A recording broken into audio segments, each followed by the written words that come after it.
All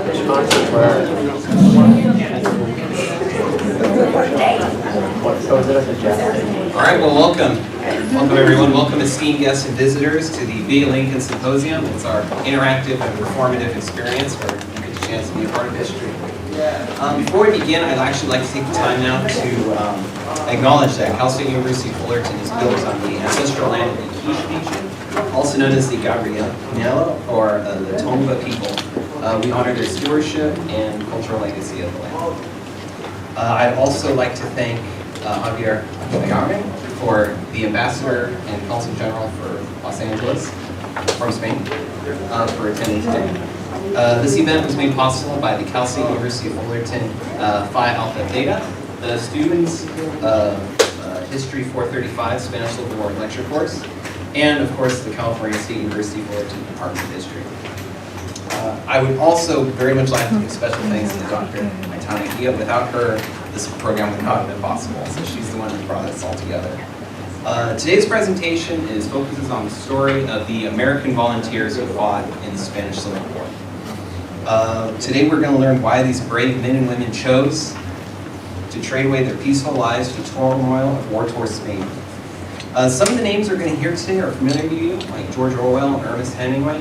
Most of them you're not going to be familiar with, but that doesn't play down their contribution at all to the conflict. The symposium is going to begin with some accounts of some more predominant Lincolns, and then we're going to have a presentation for the Cameron Stewart collection.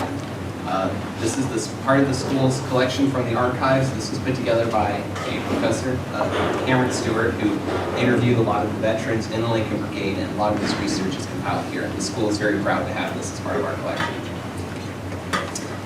Since this presentation is discussing the Spanish Civil War, there may be some images in the presentation some may find a little disturbing, just so you're aware. And at the intermission, I'm going to be turning over my part of the presentation over to Byron, who will be introducing the Lincolns that we will be having some of our students read, but also we will invite members of our audience to come on and be a Lincoln. Thank you.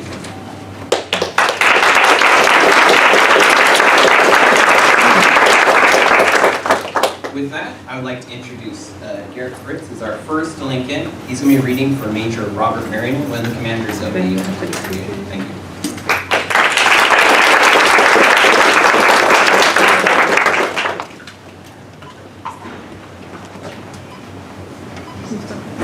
I am Major Robert Hale Merriman, Chief of Staff of the 15th International Brigade.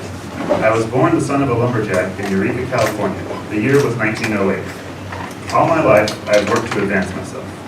I put myself through school, from high school through graduate school, doing everything from woodcutting to funerary work.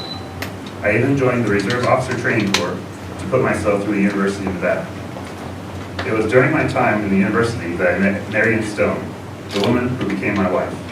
We married as soon as we both graduated in 1932. In that same year, I returned to California, where I would take a position as a graduate student of UC Berkeley, where I studied economics.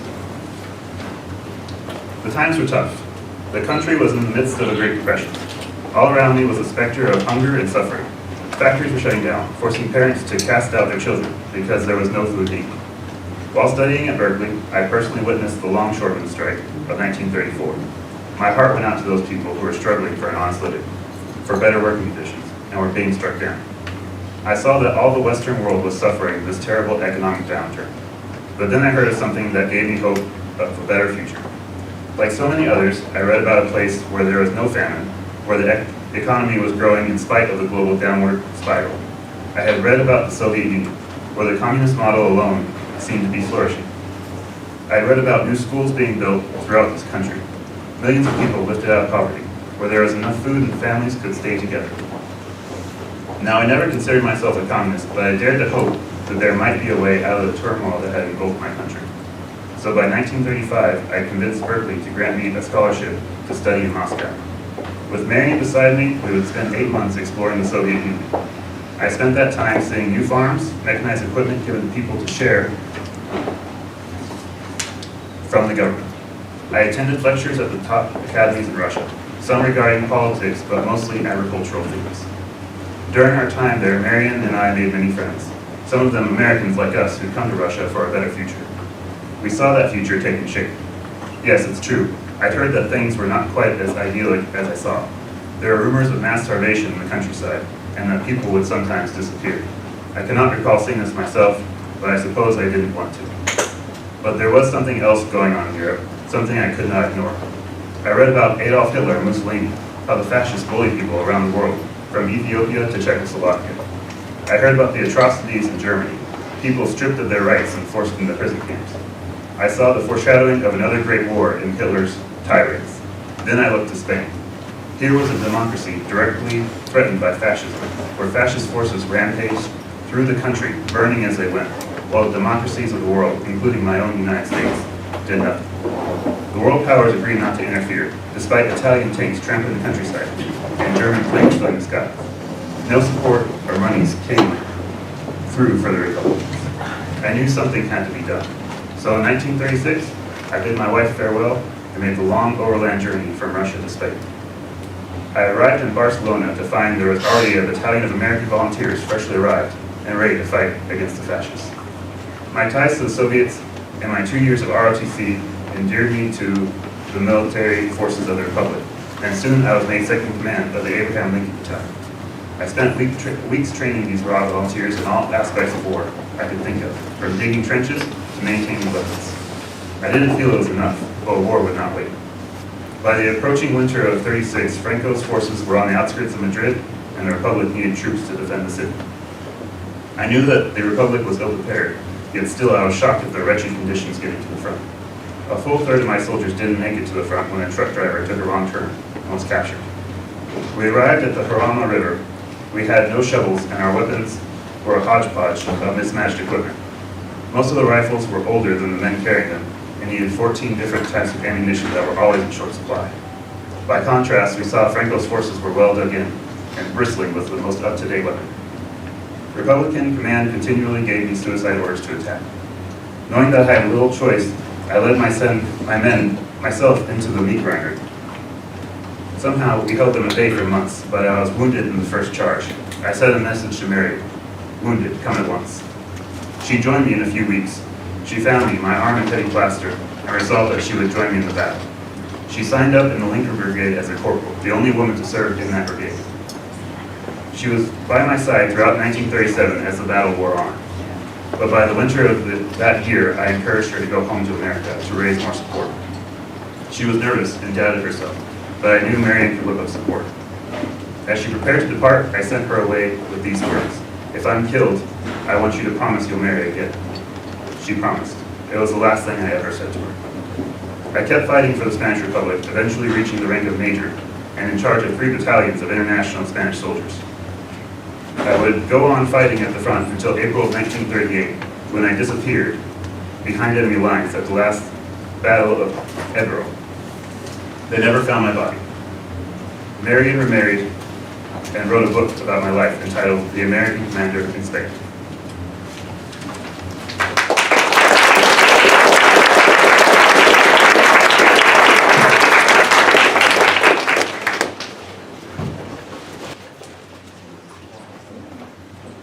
It appears Commander Oliver Law is running late for the battle, so we're going to, until he arrives, we're actually going to hear from Bobby Porter, who is reading for us. So Larry Oh, I'm sorry. I said we're moving on to Corporal Marion Merriman, who's read by Dr. Roscoe.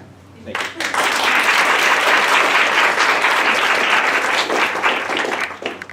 I'm his wife. My name is Marion Stone Merriman Wachtel, corporal in the Abraham Lincoln Battalion. I was born in New Mexico in 1909. I was a typical American girl growing up. I took classes at the University of Nevada. That was where I met my husband, Robert Merriman. We got married on the day of our graduation in 1932. But soon he had to leave for UC Berkeley, where he would pursue a doctorate in economics. I stayed in Nevada a few months to keep my job and care for my family, but I would soon join Bob in a one-room studio apartment in the San Francisco area. My husband was always a kind and generous soul. I remember how he would take people into our home who had nowhere else to go, including my 2 younger sisters. There was no shortage of people in need in those days. The country was in the midst of a Great Depression, and everywhere around us was a nation in disarray. Nearly a quarter of the country was unemployed, factories sat idle, crops rotted in the fields for lack of buyers. Even those who could work were suffering. Bob worked at a Ford plant in Richmond, and he talked about the deprivations of his fellow laborers. They didn't have bathroom breaks and frequently got struck by battery acid. You couldn't help but wonder if there's a better way. My husband and I never considered ourselves communists, but we couldn't deny they were doing something. In the 1930s, there was an American Communist Party, and we read about the Soviet Union in the papers. We were impressed by the stories of the vast improvements to the lives of the regular people. How the literacy rate was skyrocketing, and more schools, factories, and farms were being built every day. It was inevitable that Robert would want to journey to this amazing place. In 1935, Berkeley granted him a scholarship to study in Moscow, and I happily accompanied him. It was a little sad to leave my sisters behind, but we made sure they were well cared for. The Soviet Union in 1935 was such an amazing place. I quickly made friends among the American expatriate community. Thousands of men and women were eager to participate in a revolutionary new system. It's true that I heard about mass starvation in the Ukraine and how people would occasionally disappear. Even the charming Russian couple who lent us rooms seemed nervous sometimes. But I never really questioned it. I suppose, like Robert, I didn't want to break the illusion. For all the things I heard, there was still the amazing things I would see while living in Moscow. But one thing none of us could ignore during our time in Russia was the news coming out of Europe. We read about Mussolini deliberately invading Ethiopia and how Hitler was riling up the German people against the Jews and socialists. We saw how the fascists usurped the rightfully elected Republic of Spain. We watched the democracies of the West sit back and do nothing, while the fascists sent legions of troops and supplies to Franco's forces. Bob was so moved to do something that he went to serve in the Abraham Lincoln Brigade.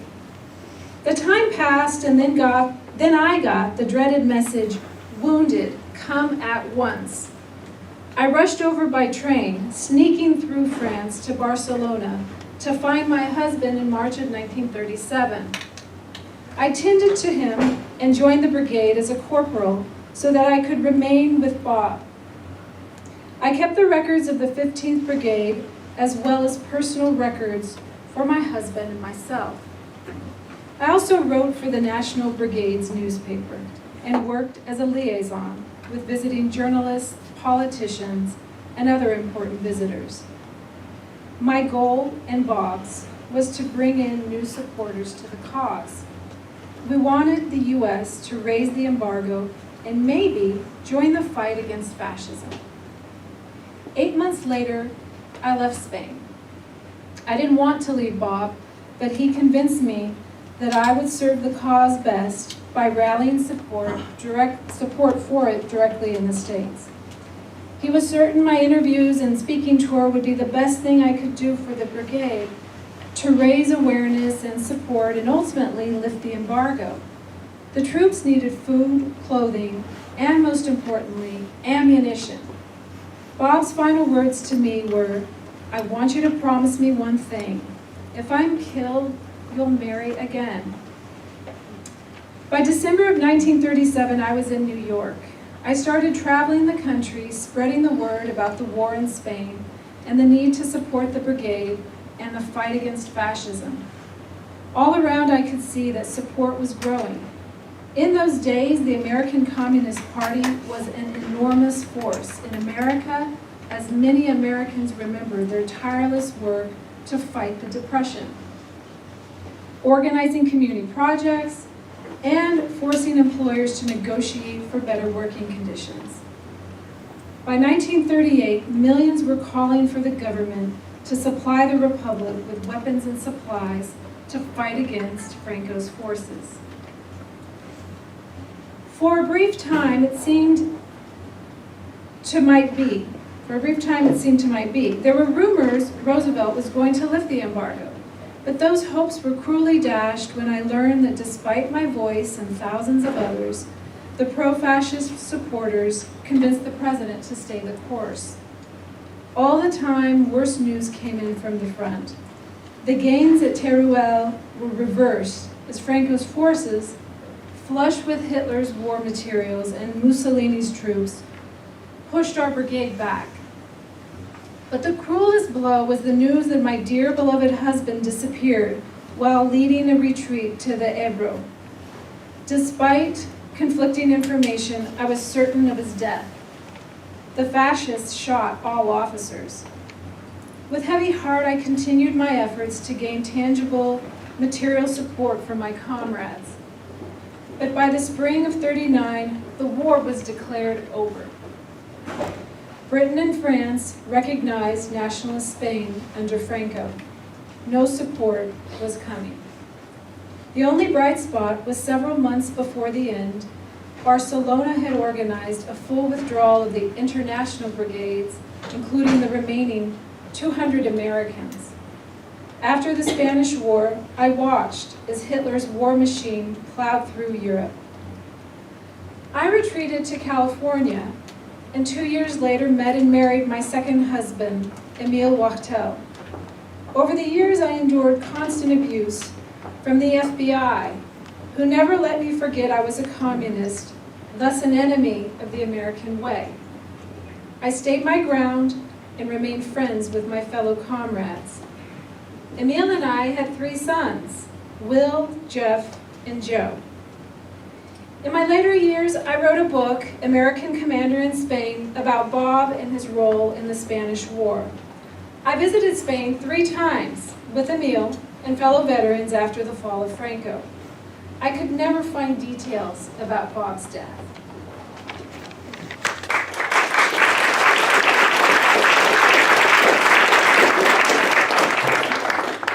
Next is Bobby Porter as Solera Key.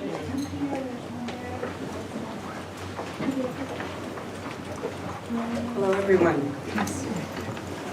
All right, so we're split on the pronunciation of the name. So you said it one way, but I heard it another way. So I'm gonna go with Soleria because that's what I heard. So we're good? Okay. All right.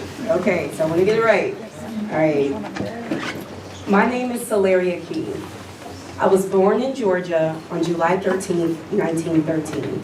And at 25 years old, I decided to head off to Spain to serve for the International Brigades during the Spanish Civil War. Growing up as a young African-American woman in the 20th century, I faced many obstacles due to my race. I was denied acceptance into nursing schools because I was Black. The only one I was accepted to was Harlem Hospital Training School, where I would graduate in 1934. During my career, I became captivated by news abroad that Mussolini's troops had invaded Ethiopia. This controversy led me to start exercising my political activism, and I began to get involved in several progressive groups. One of the groups I joined was the Communist Party. Once I found out Mussolini was sending troops that had invaded Ethiopia to Spain, I knew I needed to commit myself to helping soldiers in need. In 1938, I arrived in Spain, and I was the first African-American nurse to volunteer from the United States. I was assigned immediately to work at an American hospital in Villa Paz. The political problems in Spain became dear to my heart because I witnessed and experienced parallels in racism and mistreatment among minority groups, similar to my experiences in the United States. I quickly moved up to be the head nurse of the ward, and for the first time, I had 5 white nurses working under me. Spain became the first place I was not discriminated against for my race. One soldier I treated, John Patrick O'Reilly, captured my heart and became my husband. John was from Ireland and was serving in the British International Unit. And in order for us to go back and start a life in the United States, we married at the hospital in Villa Paz on May 1st, 1927. In April 1938, they moved my medical unit to work the frontline-based hospital at Pueblo de Canada, where I would help treat hundreds of soldiers. We had to evacuate many of our hospital contingents, and this made us spend many days wandering the countryside to set up our next field hospital. During one of the days, I found myself lost from my medical unit and was wandering alone through the countryside, trying to get to Saragossa, and I was captured by the Germans and the Nationalist Army. I was held prisoner for 6 weeks, where I was interrogated almost every day. Finally, one day, the International Brigade took over that village I was held captive in, and the Germans quickly evacuated. I was finally free. Soon after, I was assigned to different units in Aragon, Lerida, and Barcelona. Disaster struck when I was in Barcelona. Our field hospital suffered a heavy bombing, and I was badly wounded. My injuries were so severe, I was transferred to France, where I recuperated and decided it was best for me to head back to the United States in May 1938. When I got home, I published a pamphlet, Salary Aquí, a Negro Nurse in Republican Spain, where I talked about my experiences in Spain. Finally, in 1940, after a long immigration process, John was finally able to make the move to the United States, and we decided to start our lives in New York. When I was home, I had the opportunity to tour the United States as a guest lecturer for groups that were raising funds for the American Medical Bureau and the International Brigades. I was able to begin raising my own money to recruit volunteers to help defend the Popular Front. My husband went off to fight in World War II, and I decided to go serve in the Army Nurse Corps in the last months of the war. Later on in life, I continued to work at hospitals, where I coordinated staff desegregation, and I taught classes for nurses and nurses' aides. My husband and I never had kids, and I eventually retired in 1973, where John and I moved to Akron, Ohio. I passed away in Ohio on May 18, 1990.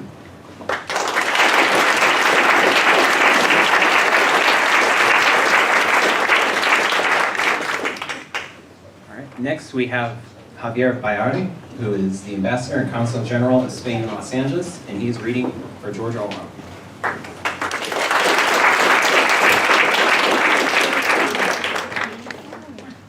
Thank you.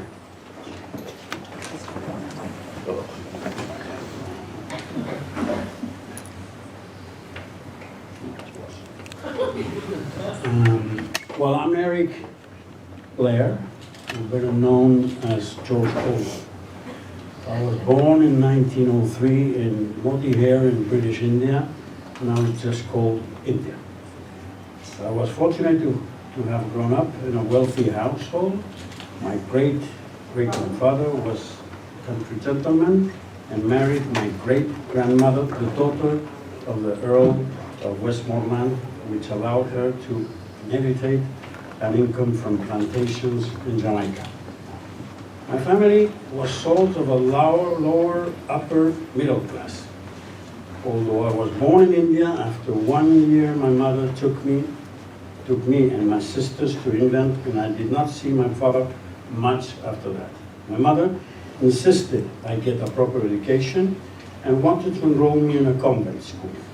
However, we could not afford the fees, and we were hopeful in scholarships. Luckily, I became quite good at golf and received several scholarships to attend the school. Unfortunately, my peers had noticed that I was from a poorer home and made fun of me throughout my years at school. It was this moment that sparked my rage against social classes. My interest in writing began when I had met a friend through my mother's close friend named Jacinta.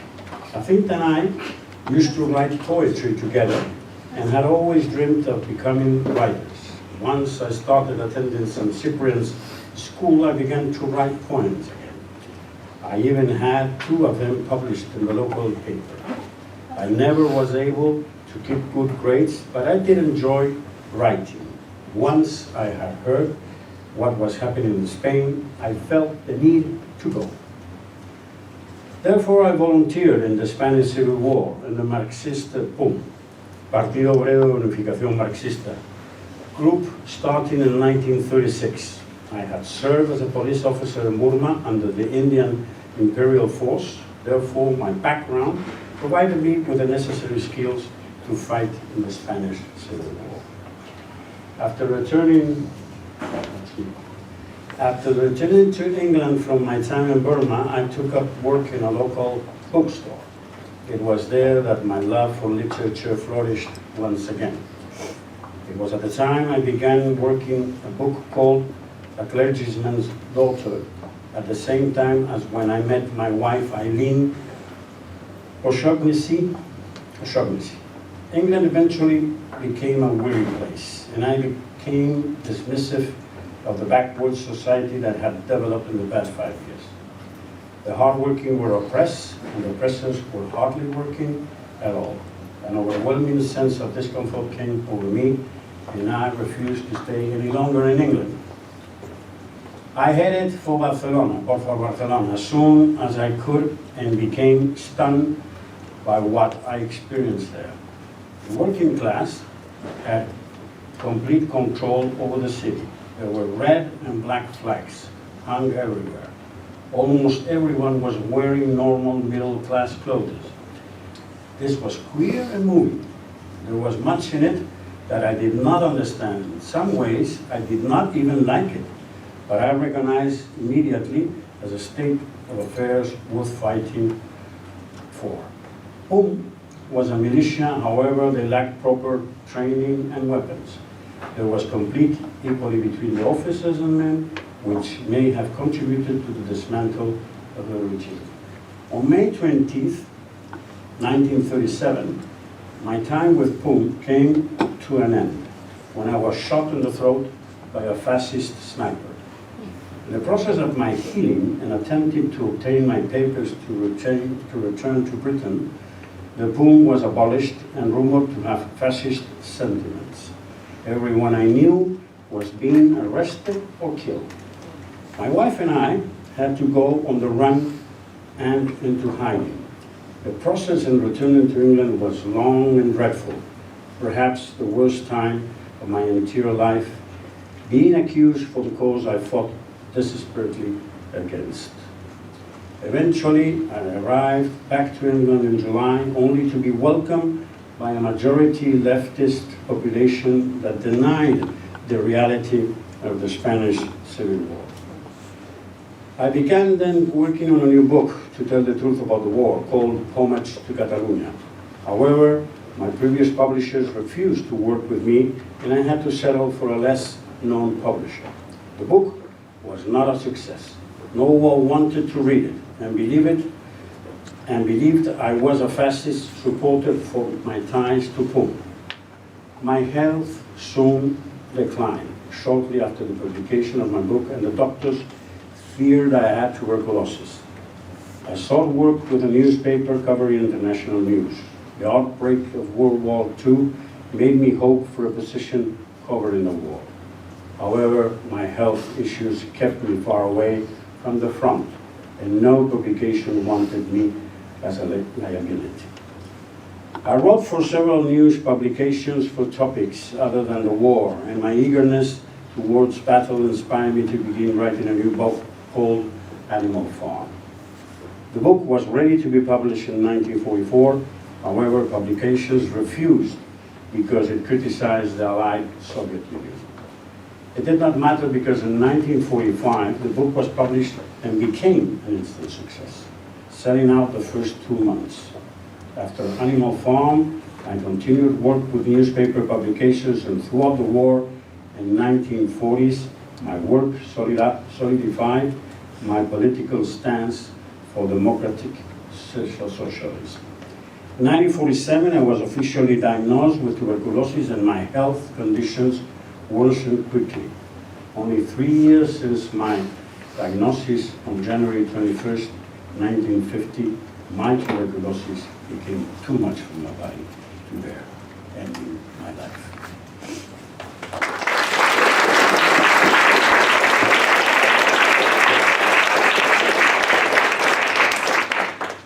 Next, we have Elisa Saracito, who's reading for Virginia Cowles.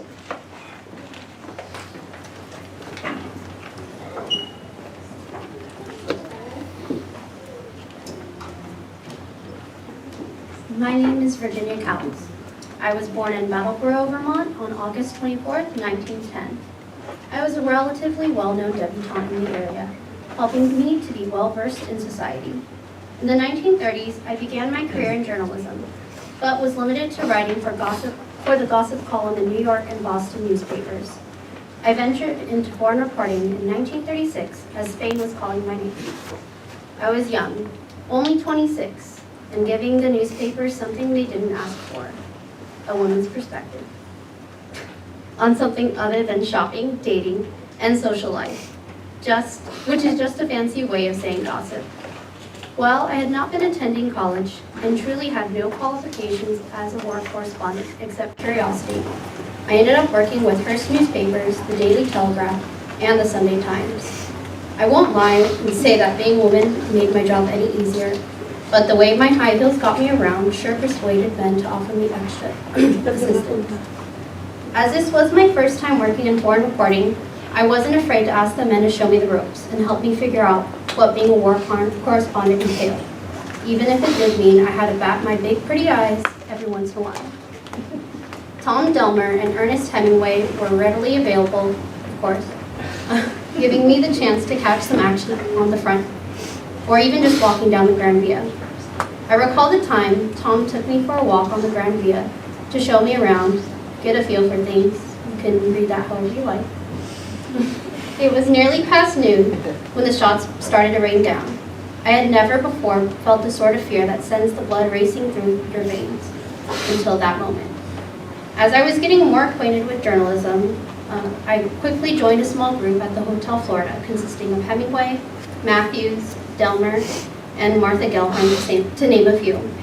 After spending a few months in Spain, I left for Paris, preparing to cover the nationalist side. Unlike many other reporters and correspondents, I found that it was necessary to report from both sides of the war. By having information on both sides, I believe that my approach to the Battle of Teruel offered a more realistic depiction of how successful Franco's forces were, and honestly, how unprepared the Republican forces were.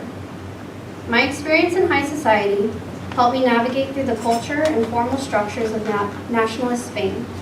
I was even able to interview Pepe Quintanilla, the chief executioner of Madrid, and I was the first journalist to get nationalist officers to admit that they had bombed Guernica. I left Spain in 1939, moving throughout Europe to cover World War II. As the war went on, I found myself at a Nuremberg rally, leaving me claustrophobic at the moment. But it wasn't until I saw the faces around me and saw the tears streaming down people's cheeks. The drums began to grow louder, and suddenly I felt frightened. After the fall of France in 1940, I made my way to London, where I wrote my first book. I published Looking for Trouble in early 1941, hopeful that it would push the United States to enter World War II, even taking the American lecture circuit to convey my country to join. By 1942, I was hired to cover World War II and worked with the United States ambassador to Britain until 1943. Once the war ended, in 1945, I married Aidan Crawley, a British politician, journalist, television executive, and author. We had 3 children, 2 sons, Andrew and Randall, and a daughter, Harriet, who went on to be a commentator for BBC. My career did not end there, as I went on to write and publish historical biographies, 16 actually. At 73, I was diagnosed with terminal emphysema, sorry, I don't like talking about dying, given only weeks to live. Aidan took me for a drive through the Sierra de Guadarrama, as I wanted to see the mountainous country near Madrid where I had reported the Spanish War. On September 17th in 1983, On our way home in France, I passed away in an auto accident, leaving my husband severely injured. This decision to cover the Spanish Civil War, something I was not professionally trained for, changed my line of work for the rest of my life.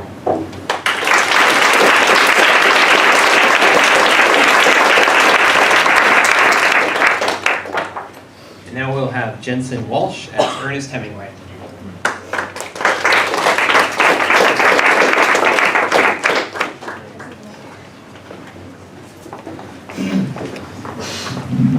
You can all hear me, can't you?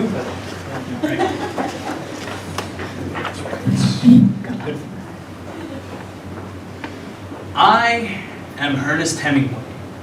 Born to a well-to-do family in Illinois, I had the privilege to participate in numerous sports, such as boxing and football, which sparked a love of wild, masculine things that lasted for my entire life.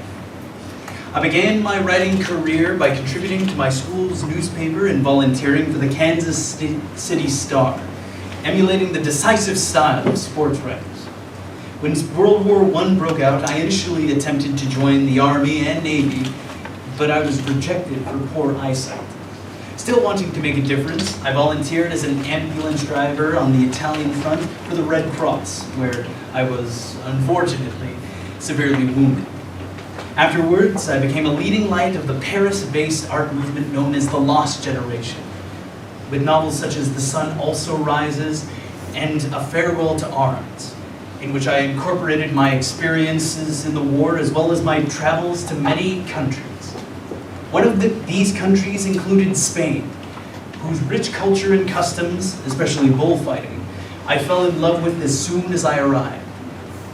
When the Spanish Civil War broke out, I did the thing that was most natural to me and traveled to Spain to cover the Republican side of the fighting on behalf of the North American Newspaper Alliance. I hated the rebellion because I saw it as an attack on the Spanish culture that I loved so dearly. I quickly broke into my usual flamboyant stride and set myself to a wide variety of activities, including writing articles on the war, paying for the passage of volunteers to the front, and even aiding in sabotaging railroads for the Republican Army. During my stay, I associated myself with the idealistic young volunteers of the Lincoln Brigade, assembled an entourage of journalists utilizing my inescapable charisma, and began, unbeknownst to my wife at the time, a famous affair with journalist Martha Gellhorn. After co-writing a documentary called The Spanish Earth with fellow novelist John Dos Passos, using material gathered by my entourage and I presented the film to President Franklin D. Roosevelt and his politically active wife, Eleanor Roosevelt, in the hope that it would sway the president towards intervening on the side of the Republic. To aid in this cause, Dos Passos and I downplayed the influence of radical leftist movements in the Republic and focused on the public works projects that paralleled the president's own New Deal. However, this attempt would fail, and Roosevelt would continue his policy of non-interventionism, which would last until after the bombing of Pearl Harbor. When the Civil War reached its closing and the Soviet High Command decided to withdraw the international brigades from Spain, I was most unlike myself. While staying in a Paris hotel, I wept and repeated to Martha the phrase, "They can't do it. They can't do it." After the war, I would go on to write a fiction novel drawing from my experiences in the Spanish Civil War, titled For Whom the Bell Tolls. I would also divorce my previous wife and marry my mistress, Martha Gellhorn, who, in turn, I would also divorce in favor of another woman. During World War II, I would repeat my pattern of daring escapades started in the Spanish Civil War. The least of such adventures, including the time I worked with Allied intelligence agents to impersonate a French resistance officer, leader. For my many achievements in writing, I would win the Nobel Prize in Literature in October 1954. However, while I had accomplished so much, I had much that bothered me. My previously robust health suffered, my eyesight declined. I suspected that the FBI was monitoring me. I was right. And I even began to have difficulties organizing my writing. Life, for me, had seemingly lost its luster. After a long and eventful life, I would go on to shoot myself with my favorite shotgun in my house in 1961.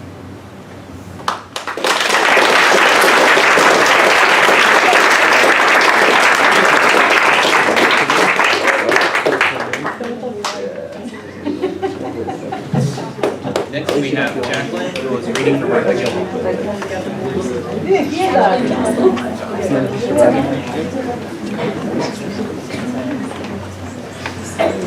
My name is Martha Gelborn. I was born November 8th, 1908 in St. Louis, Missouri. I'm the daughter of a suffragist and a German-born gynecologist. My father's side of the family is Jewish and my mother's side is Protestant. I had two brothers. My older brother Walter was a law professor at Columbia University, and my little brother Alfred was an oncologist and former dean of the University of Pennsylvania School of Medicine. I graduated from John Burroughs School in St. Louis and enrolled in Bryn Mawr College, several miles away from home. I left school without graduating to pursue a career as a journalist. My first published articles appeared in the New Republic. I was determined to become a foreign correspondent, and I spent 2 years working for the United Press Bureau in Paris. During my time there, I became active in the pacifist movement and later wrote about it.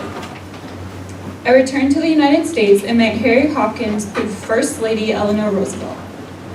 Harry hired me as a field investigator for the Federal Emergency Relief Administration, or FARA for short. This administration was created by President Franklin D. Roosevelt to aid in the war in the Great Depression. I spent the next few years traveling the U.S., reporting on how the Great Depression was affecting people, specifically women. My reports are now part of the official United States government files. Some years later, I went on a Christmas vacation with my family to Key West, Florida. That was where I met a married man and writer Ernest Hemingway. We became lovers and soon made our way to the war in Spain, where I was hired to report for Collier's Weekly. I was now determined to become a war correspondent. I was fearless and unafraid to trudge around in the trenches to experience firsthand accounts of Republican soldiers fighting against Franco's fascists. In one of my novels, The Face of War, I share the experience I had in my hotel in Madrid, which was located near the front line. At first, the shells went over you. You could hear the thud as they left fascist guns. Then you heard them fluttering as they came towards you. As they came closer, the sound went faster and straighter and sharper, and then very fast. You heard the great booming noise when they hit. I wrote to Eleanor asking her to persuade her husband to aid the Republic, but the president wouldn't budge. After Franco won the Spanish Civil War, I covered World War II. I specifically recall my experience hiding in the bathroom of a hospital ship because I had trouble finding passage to the war front. That ship landed in Normandy on D-Day. I followed the war wherever I could reach it. After the war, I got a new job with the Atlantic Monthly covering the Vietnam War and the Arab-Israel conflict. I have such a passion to write about war that even when I turned 70, I continued to work and cover the civil wars in South America. As for my love life, well, Hemingway and I were lovers for 4 years before we married. At first, the marriage was wonderful, but he became jealous of my traveling for jobs and once asked me if I was a war correspondent or a wife in his bed. His bitter attitude made our marriage contentious. 4 years after we made our vows, I divorced and left him. I despise that I am known as Hemingway's third wife. I have no intention of being a footnote in someone else's life. During and after my marriage with Hemingway, I had a few lovers before I met former managing editor of Time magazine, T.S. Matthews. We were married for 9 years and divorced in 1963. Before I met Matthews, I adopted an Italian boy named Sandy. I was a devoted mother, but our relationship has been strained because of my job assignments and constant traveling for jobs. Eventually, my brother Alfred adopted him. I was diagnosed with ovarian cancer in my 80s, and it eventually spread to my liver. I was also nearly blind. On February 15, 1998, I committed suicide in London by swallowing a cyanide capsule. I was 89 years old. A year later, the Martha Gellhorn Prize for Journalism was established. I was also honored by being recognized along with 4 other 20th century journalists. The 5 of us are featured on a postage stamp series. My life's work has also been honored through television shows, novels, and movies. Thank you.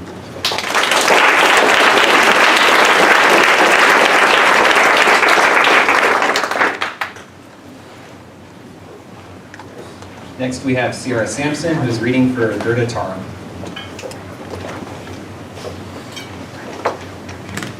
My name is Gerda Taro. I was born Gerda with a T on August 1st, 1910, to a middle-class Jewish family in the Austro-Hungarian Empire. I'm a German Jew who holds a Polish passport. I attended Queen Charlotte High School and then went on to a business college. When I was 19, my family moved to Leipzig, where I quickly became disillusioned with the National Socialist German Workers' Party, better known as the Nazi Party. At the age of 23, I was imprisoned because of my participation in anti-fascist actions and my open criticism of Adolf Hitler. I got caught trying to distribute propaganda against the Nazi Party. Before too long, my entire family was forced to leave Germany, and it split my family up for good. My brothers went to England, and my parents went to Mandatory Palestine. I made the decision to move to Paris. After meeting Andre Friedman, I took up photography and created a career for myself. I became his personal assistant and began to work as a picture editor at Alliance Photo. At the age of 26, I earned my very first photojournalism credential. At this time, Andre and I decided to work under the alias of Robert Capa. Robert Capa was a joint venture where we both took photographs and published under one name that had a better political connotation than ours did. We chose the name Capa because it was Andre's nickname on the street, and it was Hungarian for shark. I also changed my name and chose Gerda Taro, Gerda with a D, because I liked the work of Taro Okamoto, a Japanese avant-garde artist. It was because of Andre that I ended up in Spain alongside fellow photographer David Seymour. It's quite clear what pictures I took and what pictures Andre took because my camera took square photographs while his took rectangles. Eventually, I felt the need to break free from the Robert Capa alias and create a name for myself. Because I was working together under Robert, most of my photographs were going uncredited, so I decided to work separately for the French communist paper Ce Soir and get the credit I deserved. It was more than just a way to gain credit for my name, though. It was a way for me to discover who I was as a photographer without Robert Capa hanging over me. I reported on the Valencia bombing by myself, and these turned out to be my most popular images. My images were the only proof that the Republican forces had forced out the nationalists after nationalist propaganda claimed that they had control of the region. According to my biographer, due to the time I had spent entrenched on the front lines, I have many representations ranging from good to bad. For some, I was a saint and a martyr. For others, I was a femme fatale and whore. For me, I was a photojournalist. My images have said to present, and I quote, slices of Spanish reality traversed by universal call against fascism, end quote. My love for the Spanish Civil War stemmed from the fact that it was a culmination of all the antagonisms I had been fighting up against my life until that point. My reckless attitude on the front line has said to be the ultimate attempt at convincing non-interventionist forces of the forthcoming fascist destruction. I ended up covering the Republican Army's retreat at the Battle of Brunete. During the retreat, I jumped on the footboard of a car carrying wounded soldiers and was critically wounded when a Republican tank crashed into the side of the car. Although my images got out to the world, I was the first female photojournalist to be killed while in the field.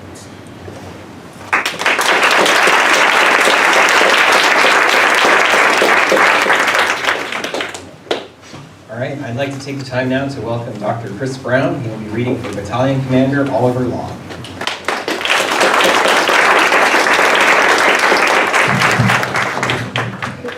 Good afternoon. My name is Oliver Long. Got good reflexes too. I was born in West Texas on October 23rd, 1900. At the youthful age of 18, I enlisted in the United States Army, serving with the 24th Infantry Regiment, better known as one of the Buffalo Soldier Regiments, where I conducted security operations at the southern Mexico-American border. Having served with the Buffalo Soldiers for 4 years, I would be honorably discharged in 1925. After my military separation, I moved to Bluffton, Indiana, where I worked in the cemetery factory. Once having grown tired of plant work, I moved to Chicago, Illinois, where I became a taxi cab driver for the Yellow Cab Taxi Company. Around 1929, a severe worldwide economic depression would force myself to find employment elsewhere.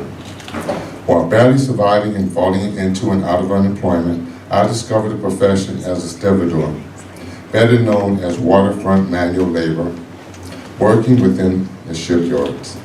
There I would become a member of the International Longshoremen's Association. After a stint in the waterways industry, I made an attempt to owning a small restaurant, in which unfortunately soon ended in failure. Shortly after, I would join a New Deal program known as the Works Progress Administration, where I was employed for the construction of public buildings and roadways. In 1932, I became a member of the International Labor Defense and joined the United States of America Communist Party. There, I would begin my tracks as a civil rights activist and share my personal views on political events. During these events, I met my soon-to-be wife, Corinne Butler Lightfoot, who was better known as the mother of the regional communist movement in America. Alongside my wife, we would assist in the facilitating and organizing of mass political rallies across the United States. During a protest in Chicago, where we argued against Italy's occupation of Ethiopia, I would be arrested and spend the night behind bars. The following year, in 1936, I joined the Abraham Lincoln Battalion to fight with the Republicans against Francisco Franco and his nationalist army during the Spanish Civil War. After arriving in Spain on January 16, 1937, aboard the steamship Paris, I would fight alongside my comrades and would perform multiple tasks while quickly rising throughout the ranks. Beginning as a group leader for a machine gun company on the Jarmo front, I would quickly promote to selection leader on 27 February 1937. In March, precisely 2 weeks later, I would be promoted to commander of the machine gun company after a superior of mine was fatally wounded. During the month of April, I would be promoted to the rank of adjutant battalion commander. Seeing as my life's greatest achievement at the end of June 1937, I was promoted to acting battalion commander. There I would hold the helm and lead the Abraham Lincoln Battalion into Battle of Burnett. During this conflict, I was responsible for the direct control of 80,000 Republican soldiers. I would become the first African American to lead an integrated military force against an enemy in American history. On July 9, 1937, while leading men into the attack against Francisco Franco's reserve army onto Mosquito Hill, I would suffer a minor flesh wound. While being carried off the battlefield via stretcher, a sniper would seal my fate with a round to the groin, piercing my femoral artery. On November 21st, 1987, 50 years after my death, Chicago Mayor Harold Washington declared this day Oliver Law and Abraham Lincoln Brigade Day. Thank you.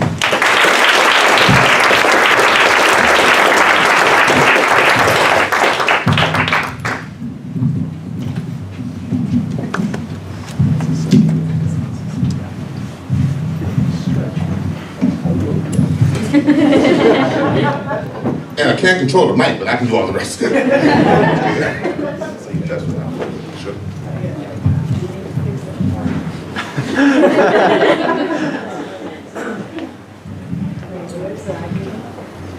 All right, next we're going to have the presentations of our primary sources, showing off some of what we have here in the camera steward collection. The first primary source we would like to explain today is the Volunteer for Liberty. The Volunteer for Liberty was published in Spain by the Commissariat of the International Brigades. Volume 1 is was printed in Madrid, and volume 2 was printed in Barcelona. It was printed between 1937 and 1938 in both English and Spanish for both the English and Spanish-speaking volunteers in the brigade. Within the collection, there is one box containing 3 folders and 1 book of its published articles. One of the folders of the book being presented in the table over there. The newspaper was pro-Spanish Republic, with a focus on the international volunteer and overall the anti-fascist action. For example, there's the pledge of the International Brigade, articles about American and Canadian volunteers, and discussion on how Spain will not fall to fascism. The magazine was meant to provide background articles for the current situation and serious news articles for describing the present situation that the volunteers had found themselves in. Also to report news from American Britain to keep the volunteers up to date on things happening at home. And the newspaper encouraged readers to submit articles, political cartoons, and songs to help kill time in the trenches. This magazine was meant to reinforce the volunteers' anti-fascist belief, keep up morale so that they could continue to fight, and portray them as heroes fighting for the soul of Spain against the nationalist army.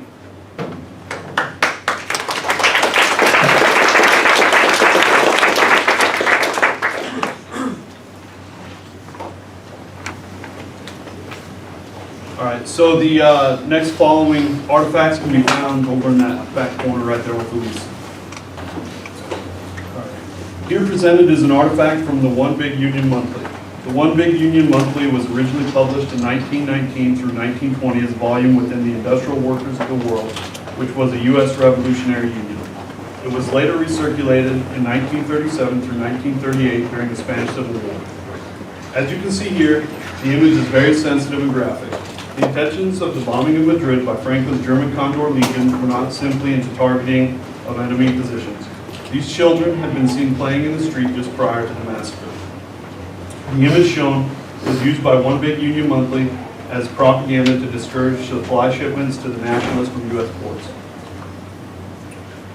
Again, here's another artifact from the One Big Union Monthly. This is a published biography of Francisco Escasio. He was a founding member of the Anarchist National Confederation of Trabajo Waiter Syndicate at the age of 15. It is believed that he assisted in the assassination of Cardinal Soldeville, who was adamantly against the proletariat class. Escasio is also believed to have assisted in the robbing of the Bank of Spain. Because of these actions, he was imprisoned 3 times. 2 of those times, he awaited execution but narrowly escaped on both accounts. Later on, along with fellow members of the CNT, they attempted to assassinate the King of Spain, Alfonso XIII. Escasio would die July 20, 1936, fighting against Franco's coup in Barcelona. Here presented is an artifact from The Nation. The Nation is the oldest continuously published weekly magazine in the United States, July 6, 1865 to present day. That's just shy of 154 years. The Nation is most notable for its leftist, progressive, political, and cultural news, opinions, and analysis. The image provided speaks volumes for itself and the Catholic Church's support towards the fascist takeover of Spain. Among some of the photographed dignitaries included are the bishops of Lugo and Madrid, Archbishop of Santiago, Canon of Santiago, and Francoist generals Aranda and Davila. Thank you.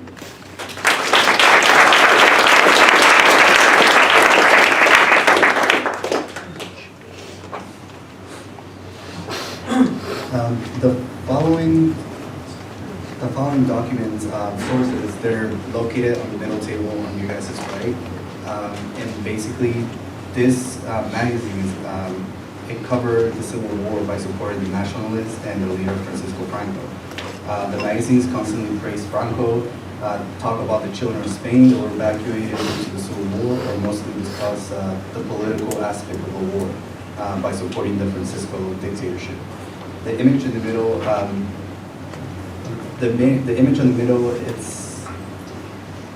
It's the coat of arms. On the front coat displaying the motto Una, Grande, and Libre, meaning the one, great, and free, also showing the rule period of King in Spain from 1936 to 1939. The two images on the left, on the first slide, the two images on the left, they show the happiness of the children due to the return home after being evacuated from England for so long, describing the journey and experiences of the children. The image on the top right, it asks audiences to contribute to the American Spanish Relief Fund, being able to help the Spanish children from sickness and dangers of the Civil War. The name of this source, it's different magazines titled Spain, a semi-monthly publication of Spanish Civil War events. We currently have 26 issues available in our school's archives that go from July 18, 1936 to October 1st, 1939. This source was published in New York twice a month for between 12 to 17 cents per issue. The magazines were also published in English, and different sections are also in Spanish. The Spain magazine was published and edited by Joseph N. Bayo and also others, but not much is known about their publisher. It is likely that the publishers were working for the Catholic Church in New York because of the continued support and dates following the military coup. Other examples of national support is shown in these images. The image on the left is one of many anti-communist propaganda that labels communists as savages by displaying the arrival of the communists to red Spain, with luggages titled Hunger, Assassination, Devastation, Vandalism, Destruction, and Ruin.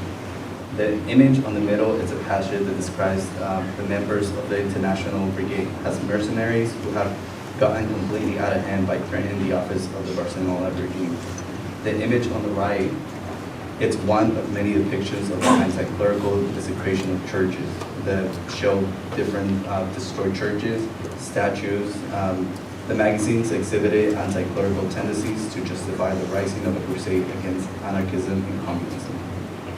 Lastly, the magazines are important sources because it shows the Americans' perspective on the war, and it makes it easy to understand why the non-intervention plan continued to be supported by many Americans. The source constantly creates negative attitudes toward the Lincoln Brigade members and volunteers, and it provides many pro-contra arguments, like displaying anti-red movements to bring down the true Spain, the red Spain. The source shows the desecration of religious places and objects by Republicans. It uses children to show the struggle within Spain to support the nationalist sides and label all the Lincoln brigades as foreigners or mercenaries.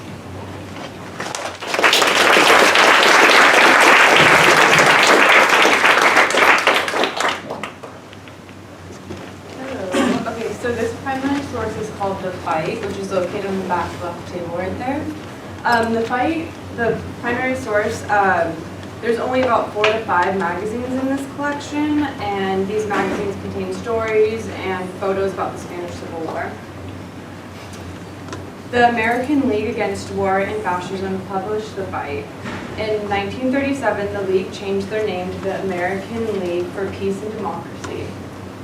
Head of this organization was a gentleman known as Reverend Dr. Harry F. Ward. The Fight was published from 1933 to 1938 in New York City. There are 8 main sections of this Fight magazine. The first section is Building the League section.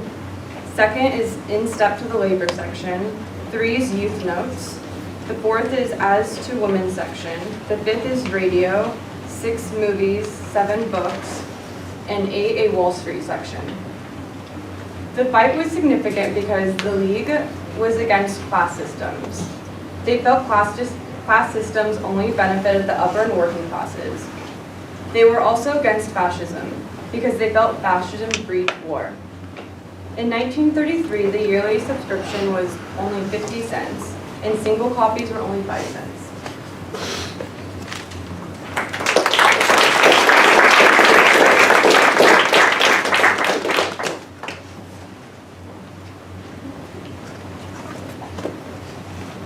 We chose to we're going to do a presentation on Republican magazines, and we chose to do it on one called New Masses. New Masses was a Marxist magazine, and it was founded in New York City in 1926. It offered a leftist perspective on politics and culture, and it published pro-Spanish Republic articles. with the intention of drawing support from Americans for the Spanish Republic. And we have many issues in our archive that cover topics from foreign policy to major battles. And it was widely circulated and published from 1926 to 1948.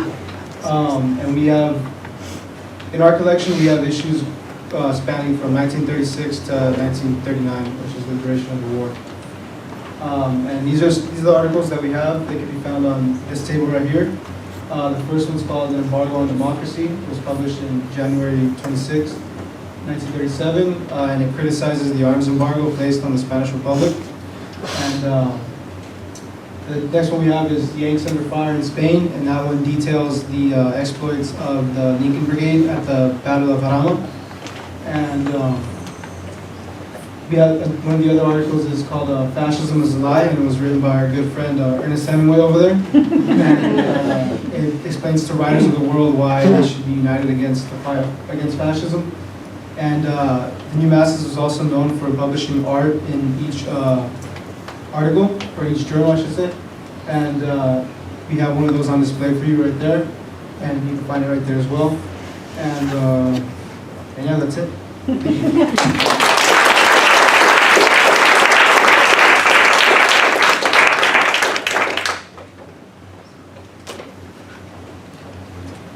My group had the privilege of reading letters to veterans, which are located to your left up front. In the archives, there are over 85 letters from about 45 different veterans.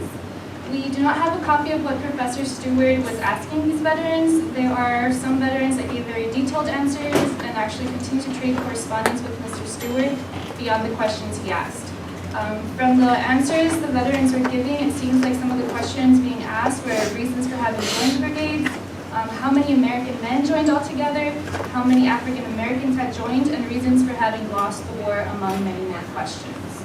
My group chose to highlight 3 men that stuck out to us the most. Alba Bessie is a very interesting character, as he was one of the veterans chosen by Hochschild to add to his book, Spain in Our Hearts, where his portrayal is very different from his answers and his letters. Bessie and Cameron traded correspondence for about 3 years before and became pen pals. He wrote many books throughout his lifetime pertaining to the Spanish Civil War, as well as edited many books and scripts for others. He claimed that there were too many people writing books about the Spanish Civil War, and it had become an overcrowded field. Next we have Edward Balaga. Edward Balaga's involvement in the war is very intriguing because he was a spy that acted against orders and joined the brigades. He used many pseudonames, Edward Balaga being one of them, and is listed in the Veterans of the American Lincoln Brigade side as Edward Ord, which is how Cameron was able to contact him. He vouched for Worrell's account of events in his books despite never having met him.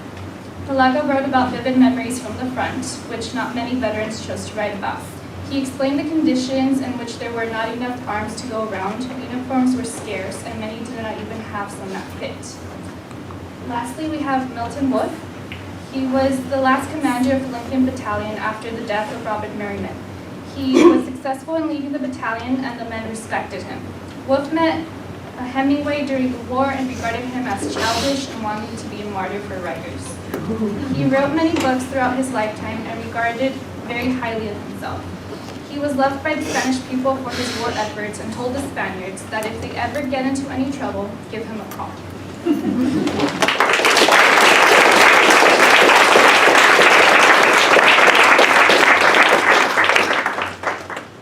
All right, we're going to take a 5-minute intermission real quick. I'm going to be turning over the MC over to Byron. We do have some refreshments and water in the back right-hand corner. And once we come back from intermission, our local commissar, Matt Ehrlich, will give his presentation. Thank you. Okay, so first up, we're going to have Ehrlich here in that wonderful costume. He's going to be doing his wonderful impression of a commissar.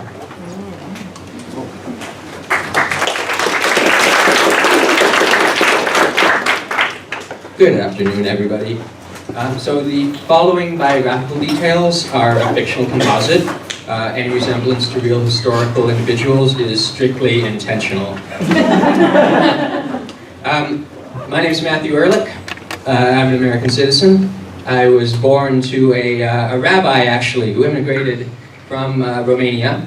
I was born in Butte, Montana. I know you don't really think of our tribe existing out there, but during the copper boom in the late 1890s, that was a place where people from all over the world were coming. So he was a rabbi, he was also a kosher butcher. I decided to get out of Butte, Montana as soon as I was able to. And I spent some time wandering around the US Southwest, in California, in the Central Valley. You might say I was something of like a Yiddish cowboy. And while I was wandering around there in the early 1930s, I saw all the struggles of the itinerant workers, the Okies, coming from the Dust Bowl, racial inequality among Mexican laborers, real bad situations down there in the Central Valley. And I ended up deciding to enroll at the University of Southern California, studying history, and that gave me exposure to the works of Karl Marx. I read Capital over a summer, a number of other of his works, and it really seemed to make sense. So I started studying that, and actually from a Spanish perspective. Unlike a lot of the other volunteers here in the Abraham Lincoln Battalion, I actually do know something about Spain. I'll tell you a little bit about that in a second. I arrived in Spain to fight for the Republic in early 1937 on board the SS Normandy. We went over from New York to Paris and then over the Pyrenees to Albacete, our training camp. I fought at Jarama, at Brunete, at Quinto, at Belchite, Puentes del Ebro, Teruel, the Great Retreats, and of course the desperate and heroic crossing of the Ebro River. My own life, I think, is pretty insignificant in the grand scheme of things. I'm just one cog in the great machinery of the working class.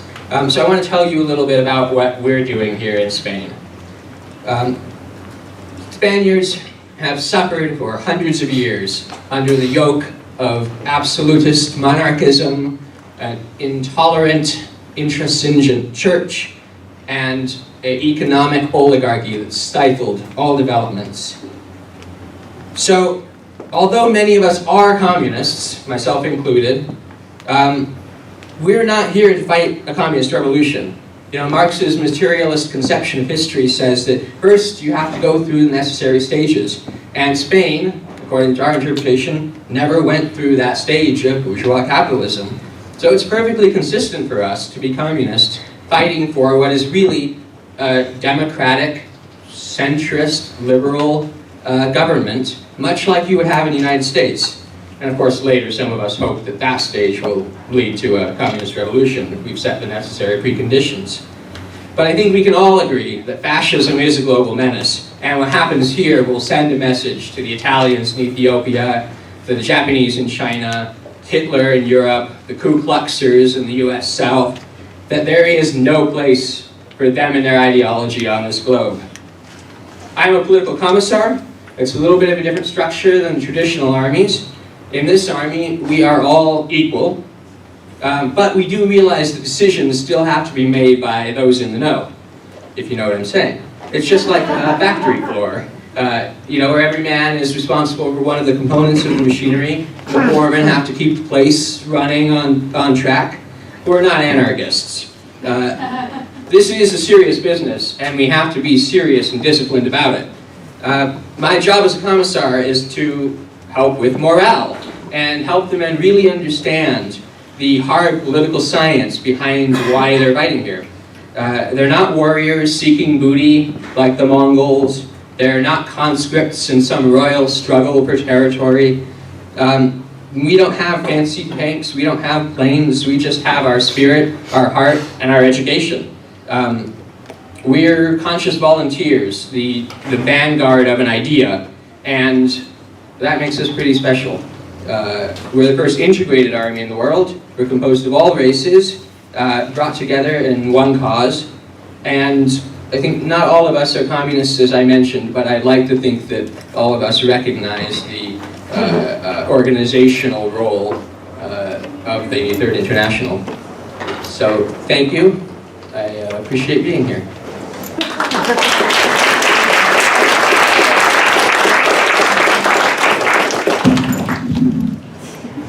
fine tradition. All right, thank you. Just because I forgot, my name is Byron. I'm also a student in the Spanish Civil War class. I'm going to be emceeing the second half.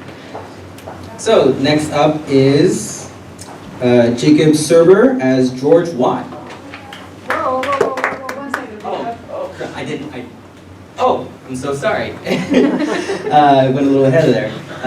So for real this time, first up is Dr. Robert McLean, a professor of history, playing as James Newgas.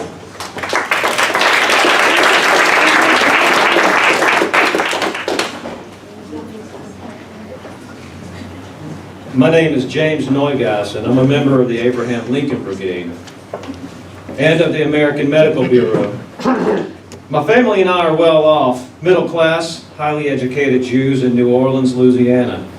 I was born on January 29th, 1905. I have traveled to Spain from the comfort of my home in New Orleans in order to fight the rise of fascism with immediate and tangible action, as well as experience adventure and the danger of fighting, or at least observing the good fight, on the front lines in Spain.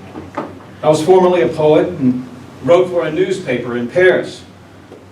When I first arrived in Spain, I was beyond eager to join the fight on the front lines. And although I had no medical skills, I did have basic mechanical skills, as well as a decent grasp of the Spanish language.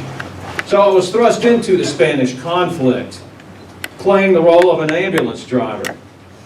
During my time in Spain, I had helped other medical personnel set up field hospitals, mend roads, perform vehicle maintenance, and of course, transport the wounded and medical supplies. I spent many days waiting for orders at Villa Paz de Salices.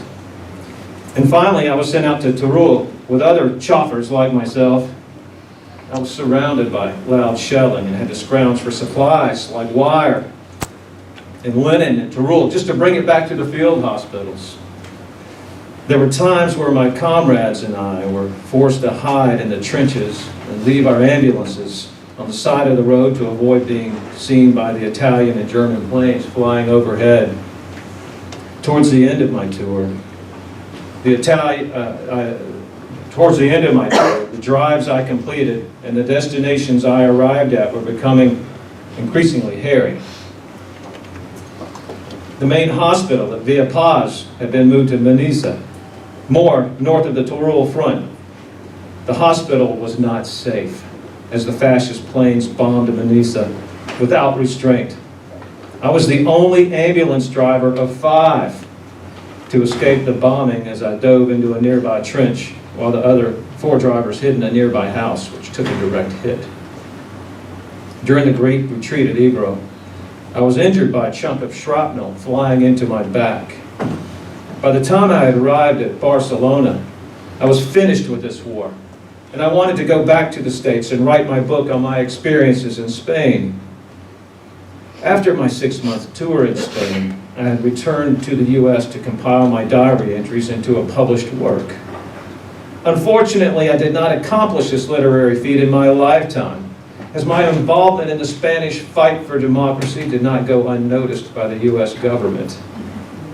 And I did not want to place my family under the scrutinous lens of anti-communist monitoring by both government entities and neighbors alike. 60 years after my death, my manuscript of my compiled diary entries, titled War is Beautiful, was published in 2008. It was rather fortuitous that my manuscript had been sent to someone for a review, as my family's basement had flooded. I died on September 17th, 1949 from a heart attack, leaving behind my wife, Myra, and my 2 sons, Paul and Jim.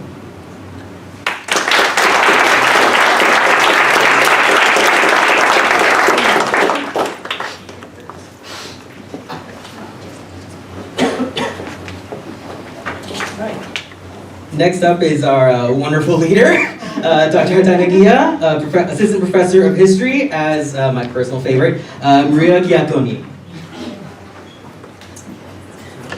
Don't believe a word what that political commissar said before. Those communists are here to get us.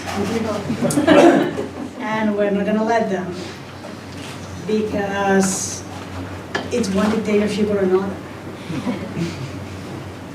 So, I was born on September 26, 1892 in Cave di Sassoferrato, Italy. Modern-day Marques, Italy.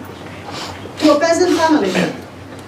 I immigrated to Peckville, Pennsylvania in 1912, where my brother had established himself previously. I eventually married a fellow emigre from Sassoferrato, Adolfo Ligi. Why am I anglicizing his name? Adolfo, let's call him Adolfo. Who would introduce me to the anarchist movement.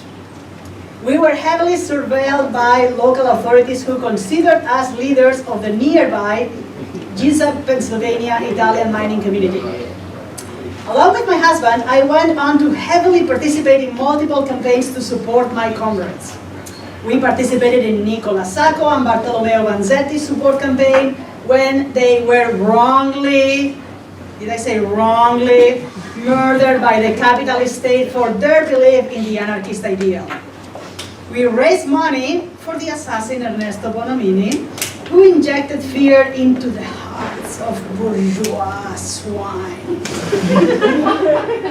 Lastly, I had a personal correspondence with the Italian anarchist Enrico Malatesta in the last years of his life. During the Great Depression, I moved to Philadelphia and then to New York City, where Adolfo was able to get a job as a dock worker. It was in New York that I heard of news of the fascist uprising in Spain, but more importantly, the social revolution by our anarchist comrades in the CNT. They had driven out their masters, broken their chains, and fought for a new world free of capitalism, the state, and communism. I knew this was the chance we anarchists were waiting for to bring our ideals to fruition. I used my husband's connections at the docks to escape my FBI tail and made my way to Spain to fight alongside other international anarchist volunteers in the CNT militia. I kept a low profile to protect my family in the United States and Italy from reprisals. My only slip up was in October 1936 when that bastard Mussolini's secret police found me fighting in the Aragon front. I was likely the only known American woman to have been part of an active fighting unit in the whole of the Spanish Civil War. After fighting with my comrades for a few months, I was able to slip back into New York City in March 1937. I spent the rest of my life living with my daughter and son-in-law, waiting for the day when we can finally topple the kings and capitalists from their thrones and live in true liberty. I died peacefully. At the end of the 70s in New York City, probably a little bit bitter, but still, like, very thankful for a life well lived. Thank you.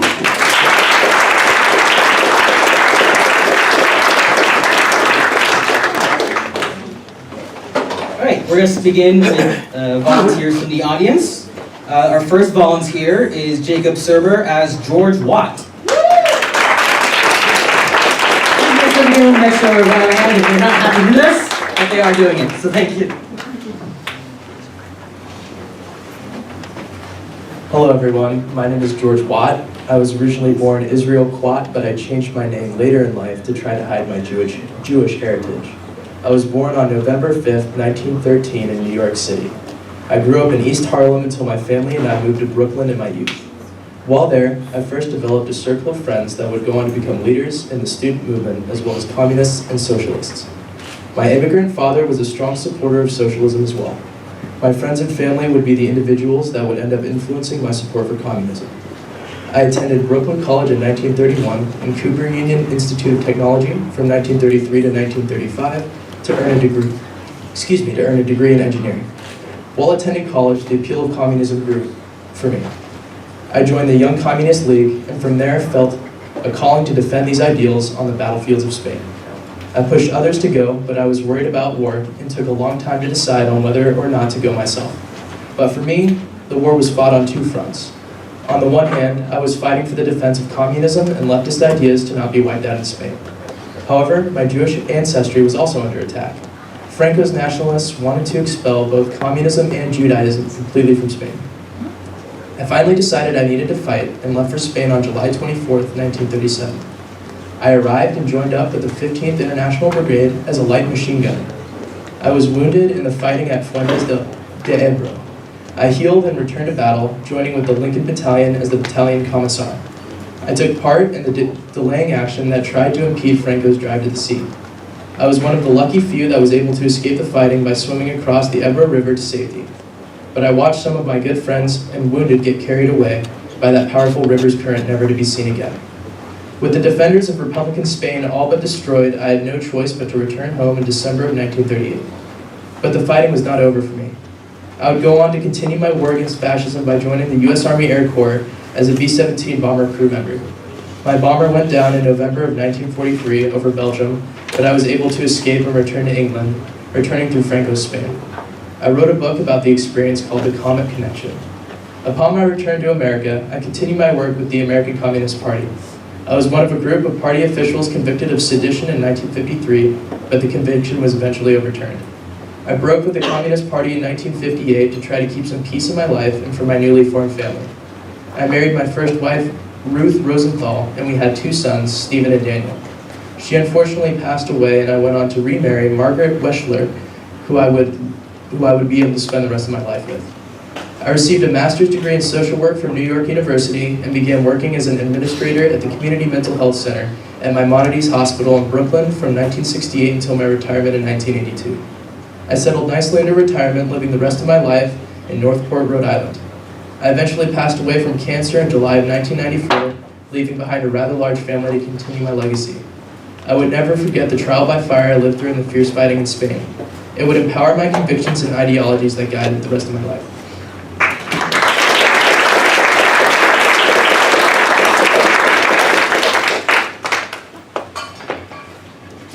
So next up is Ramses Castillo, who is going to be playing David Alfaro Siqueiros.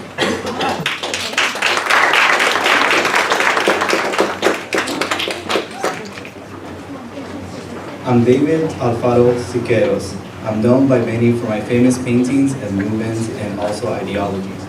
I was born in December 29, 1896 in the city of Santa Rosalia, Mexico, and studied at the San Carlos Academy in Mexico City. My paternal grandparents raised me after my mother died, and my grandfather shaped me into a man. In 1914, I joined the rebel Constitution Army to fight against the Victoriano government. And during my years traveling around Mexico, I witnessed the harsh living conditions of my fellow Mexican neighbors. With my discovery of pre-Hispanic art, I decided to travel around the world to show my art and belief. I arrived in Europe in 1919 and worked with my colleague Diego Rivera. After my travels in Europe, I returned to my home country to spread the knowledge of modern significance and politics through my art. Unfortunately, my country did not enjoy my movements, and within the Mexican Communist Party sent me into exile in 1930. I traveled to the United States and began spreading my personal views in Los Angeles and later New York. After hearing the tragic events following Franco's fascist coup, I decided to join the Spanish Republican Army to fight against Francisco's army. In my second return to Spain, I joined the Popular Army of the Spanish Republic, commanded 7 brigades, and attained the rank of Lieutenant Colonel of the 29th Division. I also earned the title of Coronelazo, or the Great Colonel. My devotion for communism and admiration for Stalin led me to lead an attack on Leon Trotsky. Once I returned to Mexico from Spain, I planned an attack on Trotsky's home for his views on Marxist, Stalinist ideology. My failed assassination attempt forced me into exile, but I returned home yet again and continued my anti-fascist work.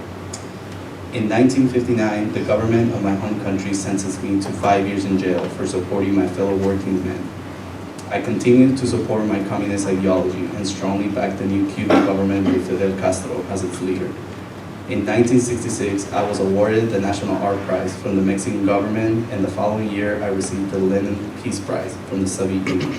After my display After my display, my work against the U.S. and the war in Vietnam, I spent the rest of my days in Guatemala, Mexico, where I lost my lone battle with cancer and died at the age of 77 in January 6, 1974. Next up is Nate Rowe as John Kisley.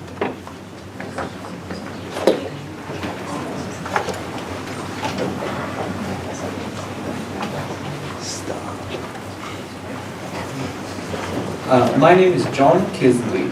I was born in southern Hungary near the Romanian border in 1909. I came from a Protestant background, but I regarded myself as a free thinker in religion and politics. I wasn't interested in politics at all as a young man, but considered myself socially minded and absolutely against the exploitation of human labor. I went to university to study medicine, and in between studies I had to do compulsory military service, even though we were not allowed to have an army in those years. After my graduation, I decided to volunteer for service in Spain because I had a very boring medical job in Hungary and wanted some adventure. If it could be an adventure for a good cause, all the better. I listened to radio broadcasts from Russia at night, even though they were somewhat forbidden. They explained the situation of the Spanish, saying the legally elected Popular Front was attacked by rebellious fascists. By this time, I was also aware of the atrocities committed by Hitler and offered my services as a doctor. My parents and friends did not know I was going to Spain. I told them I was going to travel in Italy, see the world outside of Hungary and all that. I thought I'd go to war, and if I survived, I'd be back in 6 months or a year. I took only enough money to last me 2 or 3 months and left the rest with my parents. I told the Spanish consulate in Marseille that I was offering my services as a doctor to the Spanish Republic, and they told me to go away. They didn't want me and said, didn't I know there was a non-intervention policy? As I was leaving the building, another person stopped me and told me to come back after hours when there would be no witnesses. When I returned, I was interviewed at length and admitted. I traveled that night to the Spanish border. The hotel I arrived at was full of international people waiting to be taken to Spain. After 2 or 3 days of waiting, a bus took us to the Pyrenees, and we hid from convoys of non-intervention patrols. I went from Barcelona to Valencia and was billeted in a rest home for British volunteers. From there, I was sent to the headquarters of the International Brigades at Albacete. It was all very beautiful, and there was no sign of any war. At one point, they asked me if I wanted to be in a Hungarian unit, but I didn't want to since I understood they would be mostly communist, and I was rather non-political. I never met a communist in my life. I declined the French units and opted to go to the British unit in the International Brigade. They sent me up to the front line at Parma and labeled me generally anti-fascist. They told me to keep my nose clean and not get mixed up with suspicious political parties. Triage was part of my responsibilities, receiving casualties like they were on a conveyor belt. The British doctors adopted me as one of their own and shared some of their tea and cigarettes with me. They called me by the nickname Johnny, and I found myself learning English and Spanish at the same time. At Brunete, casualties were heavy. Wave after wave of wounded soldiers came in, and we treated them as best we could with limited supplies. I treated a wounded woman, more or less dead when she came to the hospital. I found out much later that she was the wife of the famous photographer Robert Capa, Gerda Taro. I didn't have a clue who she was when I was treating her. I was very tired during those days, as I had no time off for over a year and a half. Later, I was loaned to a mixed French and German unit who lost their doctor when they tried to probe the front line. As we went out to the front, we came under very heavy machine gun fire and lost 2 or 3 people straight away. I remember trying to bury the dead while the line was retreating. Some wounds were terrible and I had to amputate limbs under a blanket with just a flashlight and surgical scissors. We couldn't use any more light because we were afraid of getting spotted and shot. Later in the war, there was great suspicion between Stalinists and Trotskyites, of which I knew very little. I was reported as a suspicious character and only found out about the extent of the division after the war. Some internationals were executed, and I was arrested in Barcelona trying to buy urgent medical supplies on the black market. We were also trying to buy American cigarettes at the street market. I was thrown into a car and driven to the police station. In the middle of the night, 2 detectives took my camera, drove me near the harbor, and I was sure I was going to be executed. I was instead taken to a crowded police cell for 2 or 3 days with no food. My superior finally came and I was released, but was told it was unwise to take photographs in such a delicate situation. I took a holiday in France, and while I was there, the war collapsed. Spain was cut in half, there was no hope of victory, and I decided not to go back then. The next thing I remember, I was in Paris and in contact with the Hungarian consulate. The gentleman there asked me if there was anything I did in Spain that I would be ashamed of. I said absolutely no, and that I was a doctor. Because of my Hungarian military status, I had to ask another gentleman what he thought of my situation before I was allowed to return home. The Hungarian military officer treated me very kindly and told me how good it was that Hungarian youth still had a sense of adventure. Just as I was leaving, he asked me, "How is General Franco doing these days?" And when I turned around and told him I fought for the Republican side, his mood changed. He stared at me menacingly and told me to just leave and go wherever. So I decided not to go back to Hungary and joined my old friends from the international brigades in Great Britain. I didn't claim to be a refugee, but there were many people coming in those days, and I was admitted along with them. I'm married and had a son who later became a lieutenant general in the British Army. I died in 1995, but not before I recorded the history of my service in Spain with the Imperial War Museum.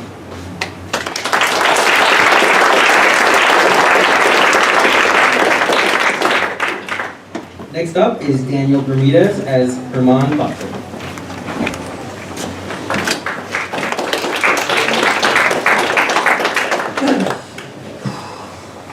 So you want to know what I did in Spain?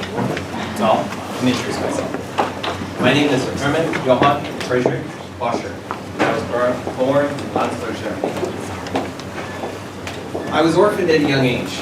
My mother died of illness, and my father was killed in the trenches of the Great War. My uncle raised me through my adolescence, and he taught me the skills of being a carpenter.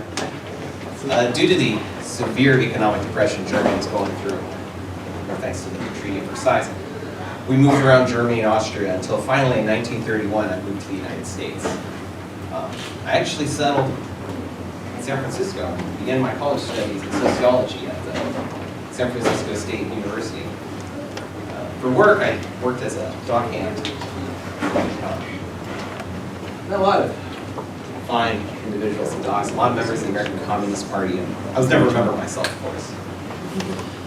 But I had seen a lot of what had gone on in Germany and Italy with fascism taking over and destroying human rights, thanks to fine individuals like Hitler and Mussolini. So when Civil War broke out in Spain, I saw the same destructive ideologies crushing a nation, and the part that really hurt me wasn't so much the fact that the United States, Great Britain, France, the other democracies were choosing not to help the Republic of Spain, but the fact they were criminalizing anyone who would help this republic. I just couldn't sit by and watch. So I left my college studies, left my job, and I was one of the first of soon to be many foreign volunteers to go across the Atlantic and fight for the Republic of Spain. So my ship sailed Christmas Eve 1936, and once I arrived in Spain, well, because of my ancestry, they said, well, we can't put you with the Lincoln Brigade. We're going to stick you with the German-speaking Thalmann Battalion. I was there for a little while before they finally moved on to the Lincoln Brigade. And that's where things get interesting. I served in several roles during the conflict. First as an infantryman in the trenches, until I got shot in the hand, pulled me back. But then they asked me something I wasn't expecting. They said, can you form a motor pool? Okay, what does that entail? Well, form a motor pool. Find trucks, find drivers, put them together, and each take supplies to and from the front lines. That's what I did. Did that for a while. Eventually, I became a communications commissar, and I was wounded again. Spent more time in the hospital than I cared to admit. So I saw countless battlefields. Guevara, Hete, Ebro Offensive. Well, was wounded yet again, pulled off front lines. Well, the International Brigades withdrew in September of 1938.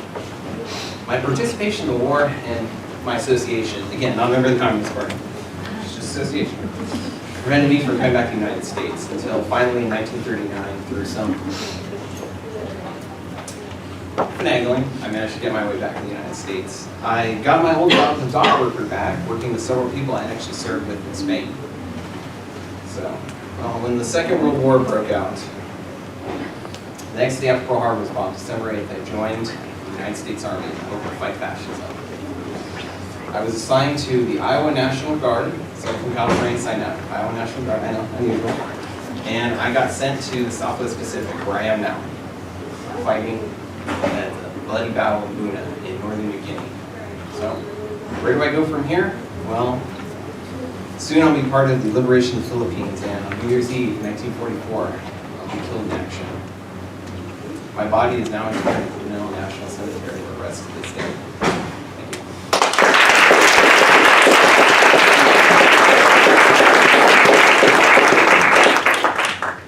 All right, next up is Kenny Deser as Eddie August Schneider.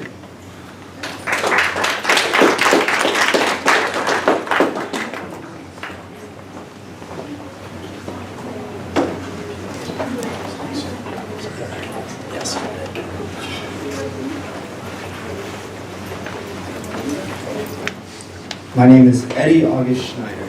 I'm an American pilot who fought for the Republic during the Spanish Civil War, but more on that later. I was born on October 20th, 1911, in Manhattan, New York, to Emil Schneider and Inga Pedersen.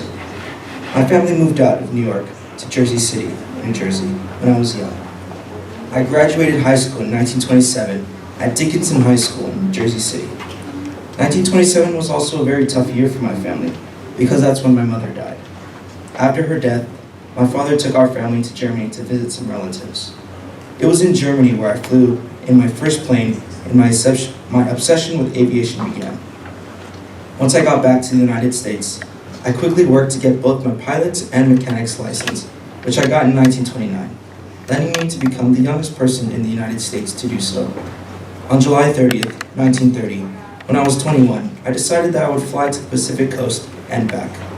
It took me only 57 hours and 14 minutes, breaking Frank Herbert Goldsborough record of 62 hours and 58 minutes. After setting the record, I participated in the Ford National Reliability Air Tour. I did a tour in 1930 and again in 1931, winning a couple of trophies. In 1932, I married a fellow aviation fanatic, Gretchen Hannon, in New York City. She was the director of the Aviation Club of the New Jersey Journal and Junior Club magazine. We had met at an aviation function, and we had no children. Then, in 1935, I opened a flying school at the Jersey City Airport. Unfortunately, despite my best efforts to fight for it, it soon became a stadium, and I was out of work. Naturally, I began to look for flying jobs, but that became harder and harder. In 1936, a lawyer came up to me with an offer I could not refuse. I was promised to be paid $1,500 to fly for the Spanish Republic Air Force, with a $1,000 bonus for every rebel plane I shot down. On November 11, 1936, I left for Spain to fly in the Yankee Squadron. This squadron consisted of me and a few other American pilots. Here my story coincides with my fellow squadmates. Once I got there, it was clear I was expected to fly and fight without training in planes that should have been in the museum. I flew a beat-up Potez 54 bomber during my time there. If it was not for the Soviet pilots for flying escort, I surely would have died in Spain. But we did that. We did what we were paid to do and flew effectively on the Republic's side.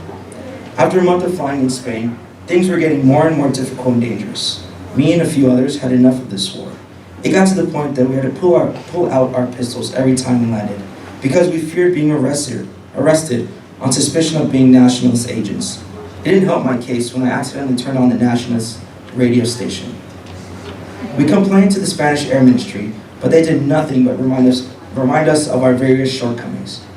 Finally, after being refused the Christmas leave we were promised, we attempted to escape to France by boat.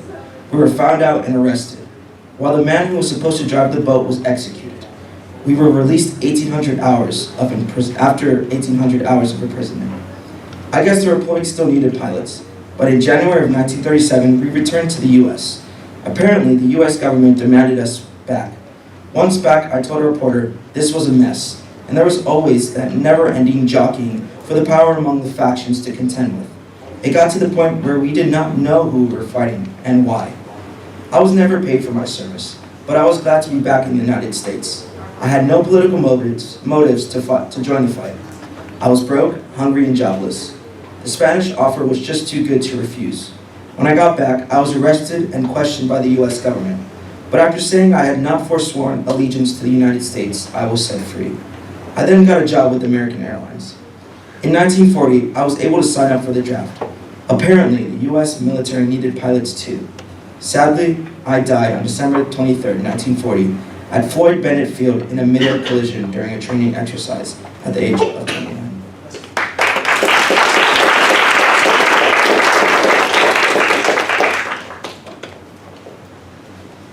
Our next speaker will be Ryan T.A. Koyanagi as William Alto.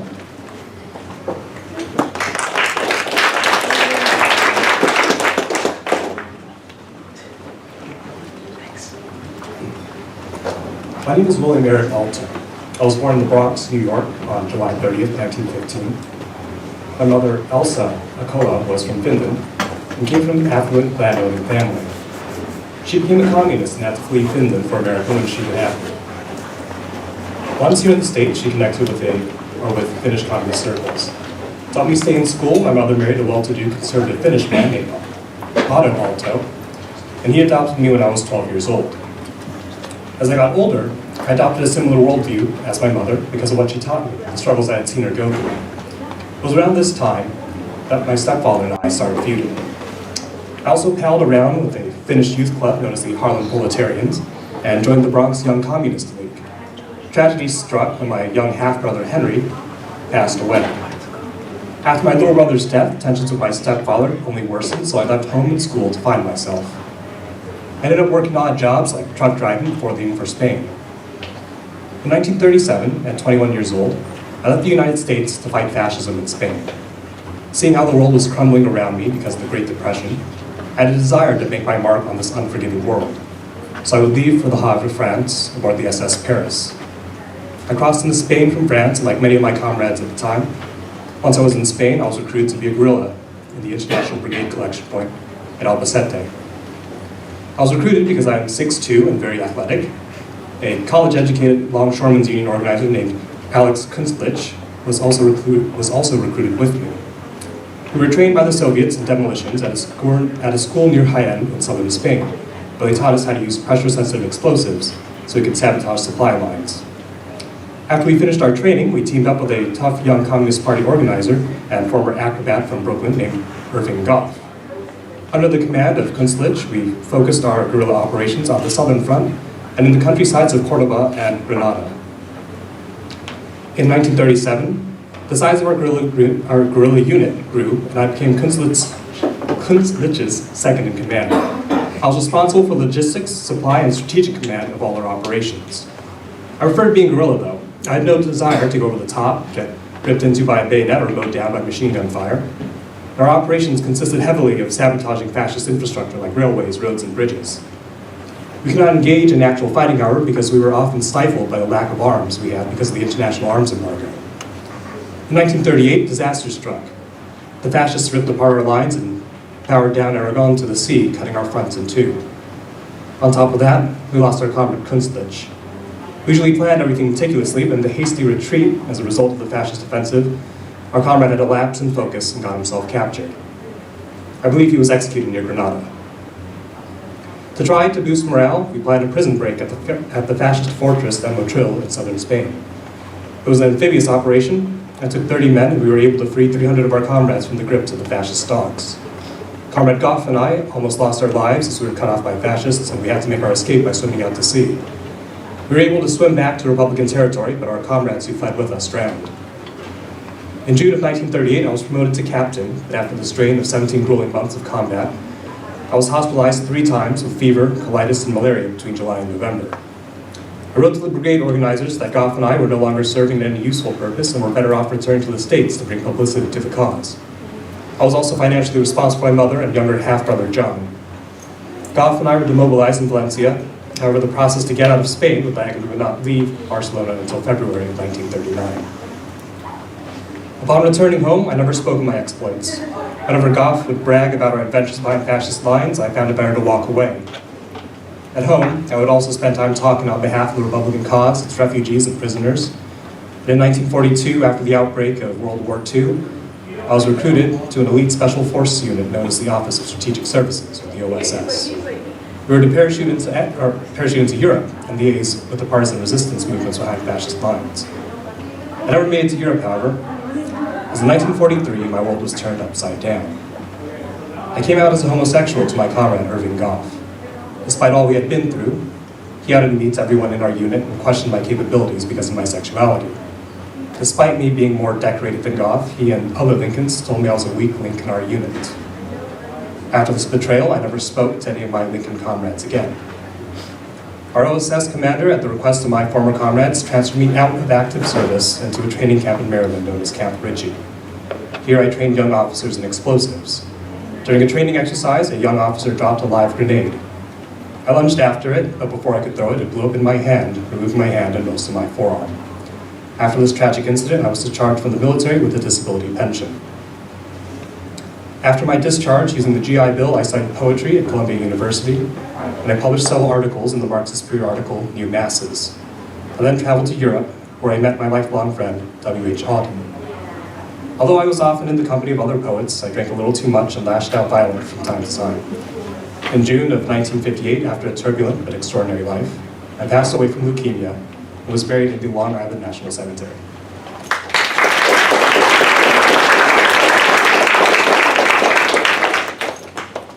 Our next Lincoln will be Joshua Perez as Delmer Burke.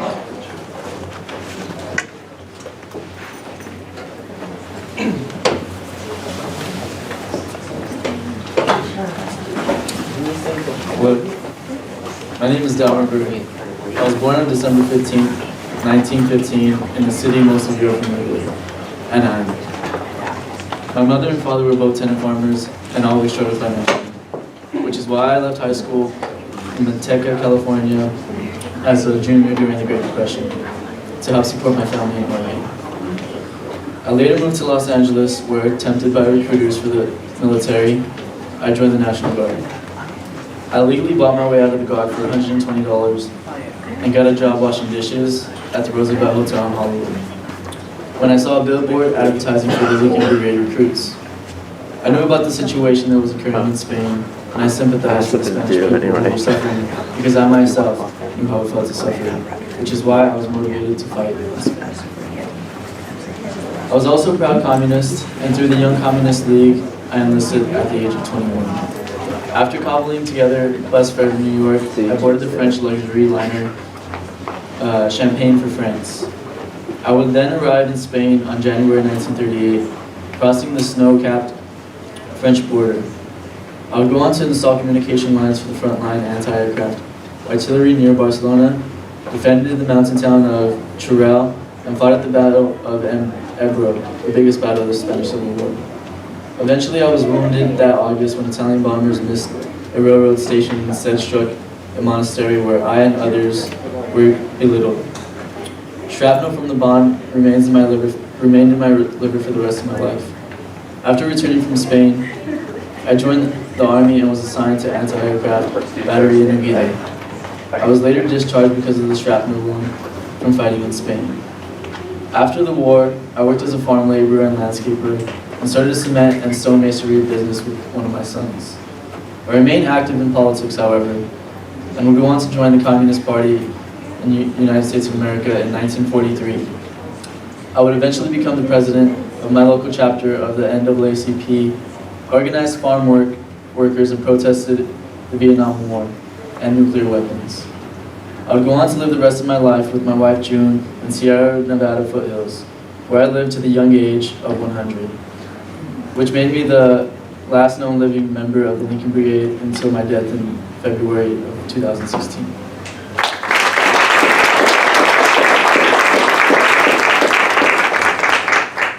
Our last Lincoln for tonight will be Ian Fisher as Edward Barsky.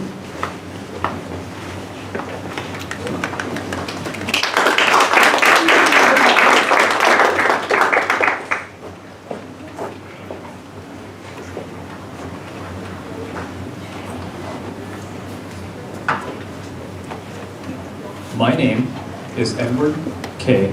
Barsky. I was born in 1895 in New York, where I grew up with 5 siblings as the son of a doctor. I followed my father's footsteps. I eventually began my career in medicine in 1919 at Beth Israel Hospital, where I became associate surgeon by 1934. In 1935, I joined the Communist Party. And soon, I left my post to provide medical support in the Spanish Civil War in January of 1937. I was one of the founding members of the American Medical Bureau to aid Spanish democracy, also known as the AMB, where I took an active role in providing medical care and raising funds for the war.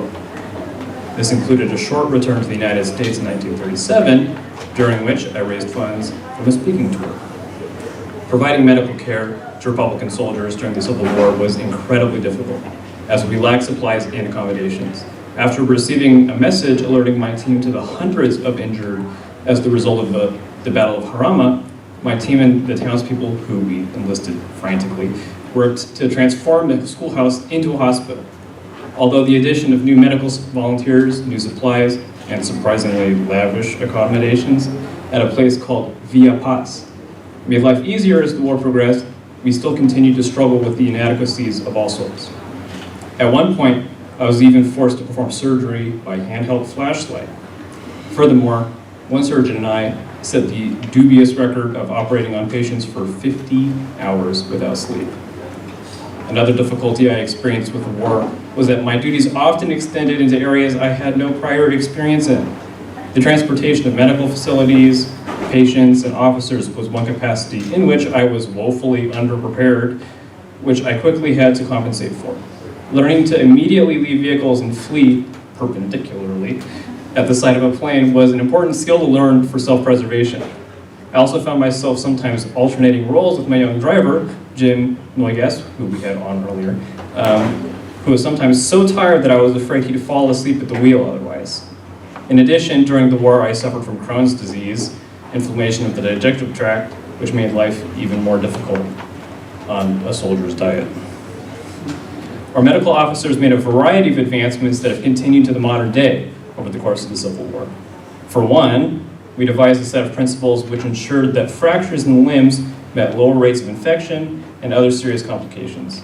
Additionally, we found ways to create an excellent system for blood transfusion, even in desperate circumstances, relying on a measly few thousand donors.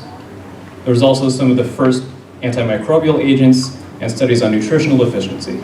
Despite our meager resources, or perhaps even because of them, we were able to make serious advances that have continued to serve patients today. Eventually, I led the sanitary services of the International Brigade, which I would continue leading until our withdrawal in 1939.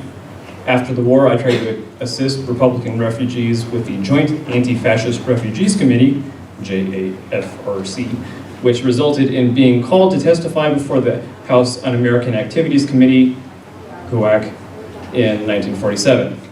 After refusing to give up the JAFRC's financial records, I was imprisoned for 5 months, which resulted in my medical license being suspended, although it was eventually reinstated after a protracted legal battle and additional 6-month suspension.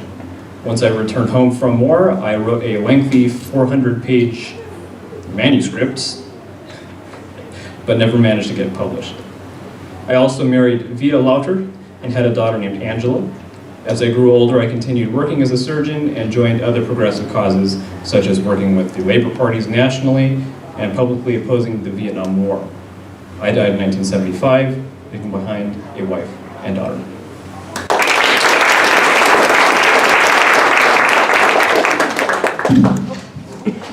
So, as you can see from our program, we have more Lincolns than time.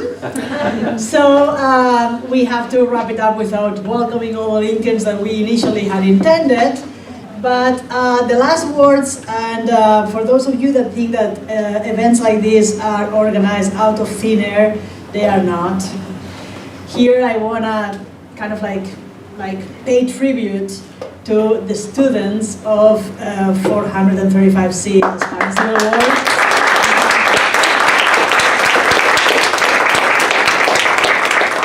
Because it's them that did all the work. I'm a good manager, but they did the work. So we're going to continue doing this kind of events. Right now, after this event ends, there's another one. There's going to be a projection of a documentary called No Más Bebés, No More Babies, about the forced sterilization that Latin American women had to endure in the 60s and 70s in California hospitals. Not by choice. They came to have a baby, they went home sterilized. So there's a projection of the documentary and a question and answer with one of the producers of the documentary, so you can learn more about how public history is done. But I am very happy that you're all here. I hope you had a good time, and I hope to see you in further events. Thank you.